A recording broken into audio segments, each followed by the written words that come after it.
Hello, இந்த YouTube கம்பெனிக்காரங்களா? S சொல்லுங்க. ஐயா, அந்த டெய்லியும் தான் வீடியோ போட்டுட்டு இருக்கா. அது எப்பதான் இந்த வருமானம் கொடுப்பீங்க? வீட்டுல விளக்கமா தடி வாங்கல சார் 3 மாசத்துல 10 மில்லியன் வீஸ் போனாதான் சார் வருமானம் கொடுப்போம். ஐயா. அது 3 மாசமா முக்கினாலும் இது 3 மில்லியன் போக மாட்டேங்குது. 10 மில்லியன் எங்க போறது? டீச்சர் அளவுக்குனாலும் போட்டு விடுங்க. இல்ல சார் 10 மில்லியன் வீஸ் போனாதான் கொடுப்போம்.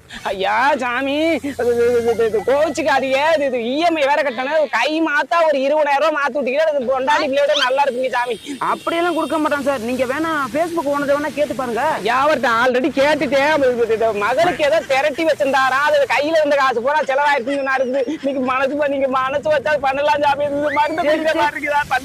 சரி சரி, ரொம்ப கெஞ்சாதீங்க. உங்களை பார்த்தாலும் பாவமா தான் இருக்குது. இந்த நம்பருக்கு போன் பே பண்ணி விட்டு பாருப்பா. ஐயா, நான் நல்லா இருப்பீங்க சாமி. ஆனா 3 மாசம் திருப்பி கொடுத்துடணும். ஐயா 3 மாசத்துல தந்துடுறேன் சாமி. 3 மாசங்கிறது கொஞ்சம் லேட்டாகி ஒரு 3 வருஷம் நாளாவது பெருசா எடுத்துக்காதீங்க. என்னது என்னது ஐயா ஒண்ணு